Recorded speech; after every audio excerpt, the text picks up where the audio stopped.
Balto and the Great Race, Chapter 5, Bluff, Bad News. As the latest news came in from Nome, Balto could see the concerned looks on the men's faces. He could sense their anxiety. Early reports of Sapella's progress turned out to be false. No one even knew where he was. Some people thought that Sapella had tried to cross the ice of the Norton Sound on his way to meet the relay team, despite the fact that he had been warned that the conditions were bad. Norton Sound pokes into the coast of Alaska, making a wide, U-shaped inlet. The freezing waters of the Bering Sea rush in to fill the U with pack ice.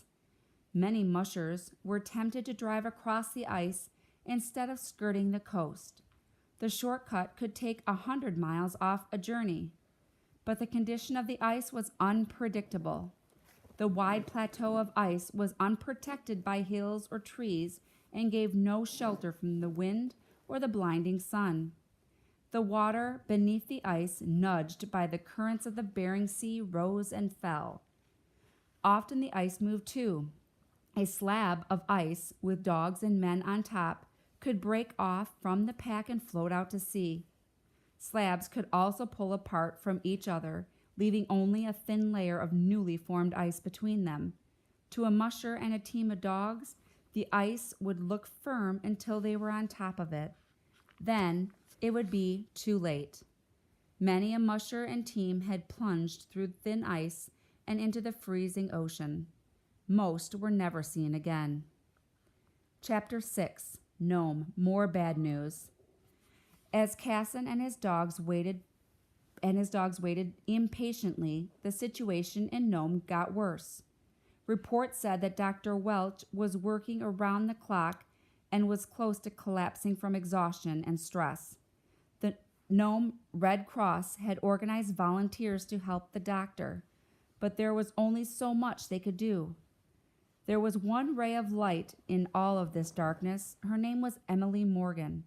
Nurse Emily Morgan had come from her home in Wichita, Kansas, to do missionary work in Alaska. As luck would have it, she happened to be visiting Nome when the epidemic struck. She was a member of the Red Cross and was also a former war nurse. During World War I, Nurse Morgan had answered the call of her country for medical volunteers. She had served 3 long years overseas working with sick and wounded soldiers. No one was more qualified to handle the difficult situation in Nome. Nurse Morgan kindly agreed to stay until all of the patients were treated. Until the antitoxin arrived, there was little the nurse and doctor could do to treat the infected patients. However, they could help to stop any further spreading of the disease. Sleep was out of the question. The families and neighbors of the sick children had to be watched and advised carefully.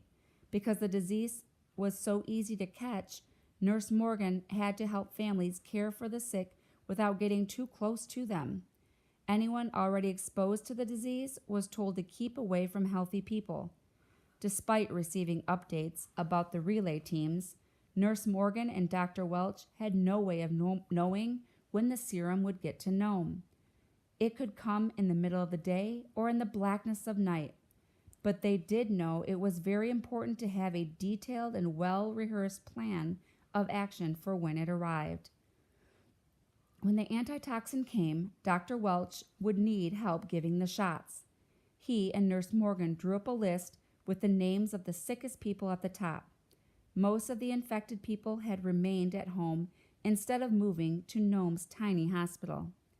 Nurse Morgan knew the address of every patient, along with his or her exact condition. She made sure she and the other volunteers would be able to get the antitoxin without delay to those who needed it most. Dr. Welch and Nurse Morgan's work keeping sick and healthy people apart seemed to be working. The infected patients were still very sick, but no new cases of diphtheria had been diagnosed for an entire day.